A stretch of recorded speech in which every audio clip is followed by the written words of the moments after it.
On est dans mon jardin, il y a du vent, il fait froid. Et on est dehors, je crois qu'on l'a compris, avec le jardin derrière. Et les cris de chiens. Aboiements. Encore les aboiements. Pendant qu'à mes pieds, il y a des chats. Et nous ne sommes ni là pour parler de chats, ni de chiens. Enfin, d'une certaine manière, il y a un petit rapport, puisque tout ceci a un petit rapport.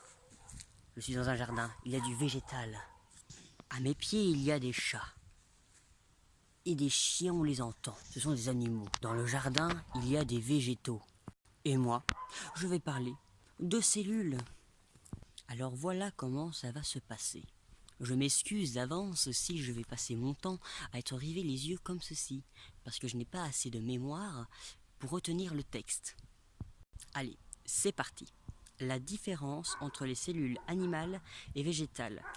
Si on parle simplement de cellules, dans une conversation courante, on imagine une cellule de prisonnier ou celle d'un moine dans un couvent. Oui, moi aussi, je ne vois pas vraiment pourquoi on parlerait de moine et de couvent, vraiment. En plus, les moines, c'est dans les monastères. Dans ce travail, c'est de cellules vivantes dont il est question. Cellula, petite chambre en latin. Et c'est un physicien anglais, en 1665, Robert Hooke, H-O-O-K-E. Ouais, je l'orthographe. Et alors? Bon, c'est Robert Hooke qui, avec un empilement de loupes, s'était amusé à observer de fines tranches de liège, matériel végétal utilisé pour la fabrication de bouchons. De liège, on s'en doute. Le vent est présent. La terre est en colère. Bon, ainsi on donna le nom de cellules à toutes les petites cavités qu'il y découvrit. Les cellules sont présentes chez tous les êtres vivants, animaux et végétaux. Oui, même toi tu es plein de cellules. Cet arbre juste là, il a des cellules. Les chats qui sont derrière moi, ils ont eux aussi des cellules. C'est génial, on les voit pas. Ah bah tiens, voici, on le voit. Ils ont eux aussi des cellules. Qu'est-ce qu'il y a? Il gueule. Même cet oiseau mort est plein de cellules. Par contre, je vais pas te le montrer, c'est une vidéo éducative, certes, mais sur la science. Mais on va pas observer des ailes d'oiseaux morts. Bon, revenons aux faits. Depuis Hooke, les progrès scientifiques ont permis la création de microscopes performants. Aussi des microscopes électroniques. Donc de voir les cellules en détail. Le vent décide de me déranger dans mon travail. La cellule est la plus petite partie vivante d'un être vivant. Au cas où si tu ne le saurais pas. Pour apprécier la taille des cellules, on utilise le micron ou le micromètre, le nanomètre et aussi l'angstrom. C'est un drôle de mot. Les cellules des animaux et des végétaux ont toutes des structures en commun, mais aussi des structures propres. Ce qui est récurrent partout, c'est le noyau.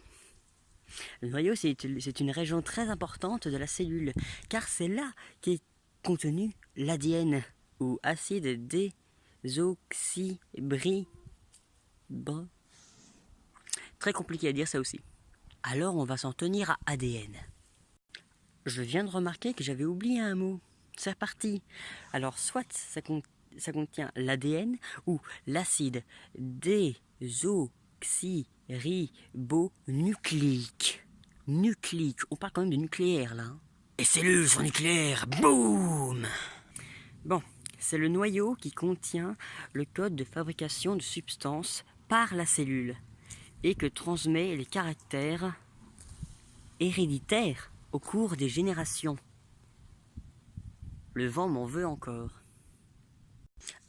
On en vient à la dernière partie.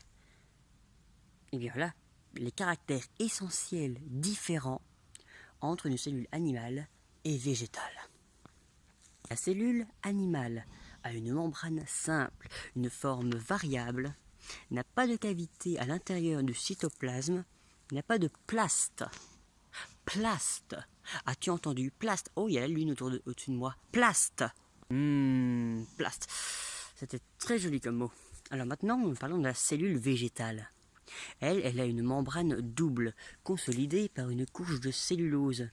des formes plus régulières à cause de la paroi de cellulose, à des cavités plus ou moins grandes dans le cytoplasme, la vacuole.